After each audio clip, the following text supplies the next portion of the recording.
അമേരിക്കയിൽ വലിയൊരു ആത്മീയ ഉണർവുണ്ടാകുന്നുണ്ടോ?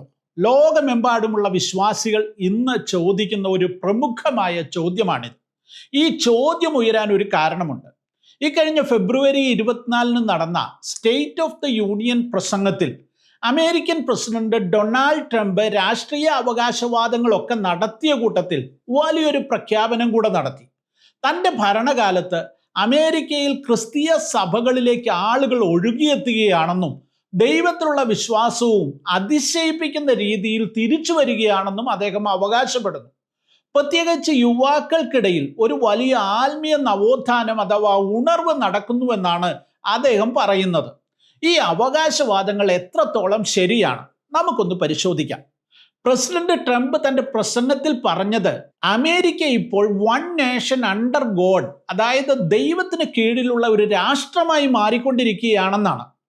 രാഷ്ട്രീയമായ പോരാട്ടങ്ങൾക്കിടയിലും മതവും ദൈവവും ജനങ്ങളുടെ ദൈനംദിന ജീവിതത്തിലേക്ക് പ്രാധാന്യത്തോടെ മടങ്ങി വന്നിരിക്കുന്നു എന്ന് അദ്ദേഹം ഉറപ്പിച്ചു പറയുന്നു.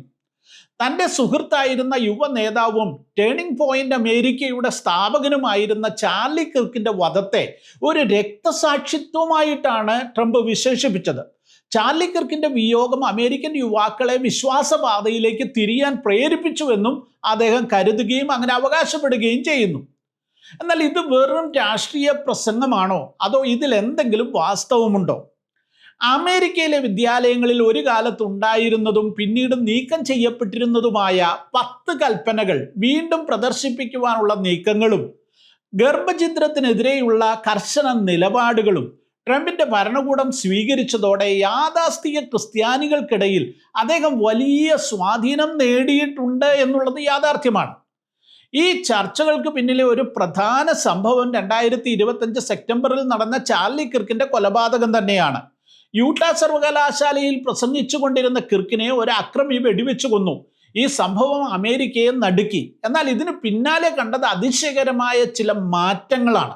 ന്യൂയോർക്കിൽ നിന്നും പ്രസിദ്ധീകരിക്കുന്ന ലോകപ്രശസ്തമായ ബിസിനസ് പത്രം വാൾ സ്ട്രീറ്റ് ജേണൽ റിപ്പോർട്ട് ചെയ്യുന്നതനുസരിച്ച് കിർക്കിന്റെ മരണത്തിന് ശേഷം അമേരിക്കയിൽ ബൈബിൾ വിൽപ്പനയിൽ അഭൂതപൂർവമായ നിലയിൽ ഒരു കുതിച്ചുചാട്ടം തന്നെ ഉണ്ടായി. സെപ്റ്റംബർ മാസത്തിൽ മാത്രം 24 ലക്ഷം ബൈബിളുകളാണ് വിറ്റഴിഞ്ഞത്. ഇത് മുൻവർഷത്തെ അപേക്ഷിച്ച് 36% അധികമാണെന്നും വാൾ സ്ട്രീറ്റ് ജേണൽ റിപ്പോർട്ട് ചെയ്യുന്നു. ഇതിൽ ഏറ്റവും കൂടുതൽ ബൈബിളുകൾ വാങ്ങിയവരുടെ പ്രായം കണക്കാക്കുമ്പോൾ അത് 18 വയസ്സിനും 34 വയസ്സിനും ഇടയിൽ പ്രായമുള്ള യുവാക്കളാണെന്ന് ഹാർപ്പർ കോളിൻസ് പബ്ലിക്കേഷൻസ് സ്ഥിരീകരിക്കുന്നുമുണ്ട്. കിർക്കിന്റെ ശവസംസ്കാര ചടങ്ങിൽ 1 ലക്ഷത്തോളം പേർ പങ്കെടുത്തത് ഒരു വലിയ രാഷ്ട്രീയ റാലിയേക്കാൾ വലിയൊരു ആത്മീയ സംഗമമായിട്ടാണ് അന്ന് മാധ്യമങ്ങൾ പോലും വിലയിരുത്തിയത്. ഒരു വശത്ത് ബൈബിൾ വിൽപ്പന കൂടുമ്പോൾ മറുവശത്ത് ഒരു പക്ഷവും പിടിക്കാത്ത വസ്തുതകൾ മാത്രം പുറത്തുവിടുന്ന പ്യൂ റിസർച്ച് സെന്റർ നൽകുന്ന കണക്കുകൾ മറ്റൊരു ചിത്രമാണ് നൽകുന്നത്. അമേരിക്കയിൽ വലിയൊരു ഉണർവ് നടക്കുന്നു എന്നതിനേക്കാൾ മതവിശ്വാസം ഒരു നിശ്ചിത നിലവാരത്തിൽ മാറ്റമില്ലാതെ തുടരുകയാണ്. അതായത് താഴോട്ട് പോയിക്കൊണ്ടിരുന്ന മതവിശ്വാസം ഇപ്പോൾ ഒരുവിധം സ്റ്റഡി ആയിരിക്കുന്നു എന്നാണ് അവരുടെ കണ്ടെത്തൽ. അമേരിക്കയിൽ ഇപ്പോഴും 70% ആളുകളും ഏതെങ്കിലും ഒരു മതത്തിൽ വിശ്വസിക്കുന്നവരാണ്. യുവാക്കളുടെ കാര്യമെടുത്താൽ 2007 74% യുവാക്കളും വിശ്വാസികളായിരുന്നെങ്കിൽ 2024 വരുമ്പോൾ ഈ കണക്കിൽ വെറും 56% പേർ മാത്രമാണ് മതവിശ്വാസികളായിട്ടുണ്ടായിരുന്നത്. അതായത് വലിയൊരു വിഭാഗം യുവാക്കൾ സഭകളിൽ നിന്ന് ആത്മീയ താല്പര്യത്തിൽ നിന്നൊക്കെ അകന്നു പോകുന്ന ഒരു പ്രവണത അമേരിക്കയിൽ നിലനിന്നിരുന്ന ഒരു കാലഘട്ടമായിരുന്നു അത്. അതേസമയം തന്നെ ബാർന ഗ്രൂപ്പിന്റെ പഠനം പറയുന്നത് 2025 ഉണ്ടായ സവിശേഷ സാഹചര്യങ്ങളിൽ ബൈബിൾ വായനയിൽ വലിയൊരു വർധനവുണ്ടായിട്ടുണ്ട്. അതായത് അമേരിക്കയിൽ 42% പേർ ഇപ്പോൾ സ്ഥിരമായി ബൈബിൾ വായിക്കുന്നവരാണ്. ഇത് സത്യത്തിൽ ഒരു നല്ല സൂചന തന്നെയാണ്. പല വിദഗ്ധരും ഇപ്പോൾ അമേരിക്കയിലെ ജനങ്ങളിൽ ഉണ്ടായിരിക്കുന്ന ആത്മീയ താല്പര്യത്തെ ഒരു ക്വയറ്റ് റിവൈവൽ എന്ന വാക്കുകൊണ്ടാണ് വിശേഷിപ്പിക്കുന്നത്. അതായത് നിശബ്ദമായ ഒരു ഉണർവ് ജനങ്ങൾക്കിടയിൽ സംഭവിച്ചുകൊണ്ടേയിരിക്കുന്നു. ഇന്നത്തെ ഡിജിറ്റൽ ലോകത്തിലെ ഒറ്റപ്പെടലും മാനസിക സമ്മർദ്ദവും കാരണം ഈ ജനറേഷൻ ഇസഡ്, അതായത് ജെൻസി യുവാക്കൾ ആത്മീയതയിലേക്ക് മടങ്ങി വരുന്നു, തിരിച്ചു വരുന്നു എന്നൊക്കെയാണ് അവർ വിലയിരുത്തുന്നത്.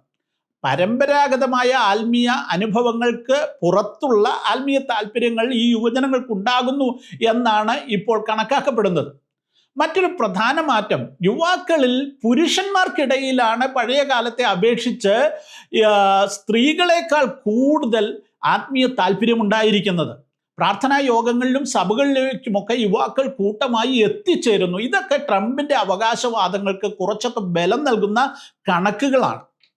ചുരുക്കത്തിൽ ട്രംപ് അവകാശപ്പെടുന്നത് പോലെ അമേരിക്കയിൽ ഉണർവിന്റെ ഒരു കൊടുങ്കാറ്റൊന്നും ഉണ്ടായിട്ടില്ലെങ്കിലും നിശബ്ദമായ ഉണർവ് രാജ്യത്തുണ്ടായിക്കൊണ്ടേയിരിക്കുന്നു. ചാർലി കിർക്കിനെ പോലെയുള്ളവരുടെ വിയോഗത്തോടുള്ള യുവജനങ്ങളുടെ ഒരു സ്വാഭാവിക പ്രതികരണവും ബൈബിൾ വായനയിലുണ്ടായ വർധനവും സൂചിപ്പിക്കുന്നത് അമേരിക്കൻ യുവത്വം ഒരു ഉണർവിന് വേണ്ടി ദാഹിക്കുന്നു എന്നാണ്.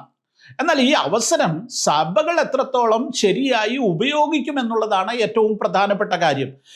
പെട്ടെന്ന് ജനങ്ങളിൽ ചില സംഭവങ്ങളിലൂടെ ഉണ്ടാകുന്ന ആത്മീയ താല്പര്യങ്ങളെ അതൊരു രാഷ്ട്രീയ മുന്നേറ്റത്തിന് വേണ്ടിയല്ല, സഭയുടെ വളർച്ചയ്ക്ക് വേണ്ടിയും ജനങ്ങളെ കൂടുതൽ ദൈവസ്നേഹത്തിലേക്കും ദൈവവചനത്തിലേക്കും മടക്കിക്കൊണ്ടുവരുവാനും സഭകൾ സ്ട്രാറ്റജികൾ ഉണ്ടാക്കുകയും അതിനുവേണ്ടി പ്രവർത്തിക്കുകയും ചെയ്താൽ ഒരു ആത്മീയ ഉണർവ് യാഥാർത്ഥ്യമാകുമെന്ന് നമുക്കും പ്രതീക്ഷിക്കാം. അതിനുവേണ്ടി പ്രാർത്ഥിക്കാം.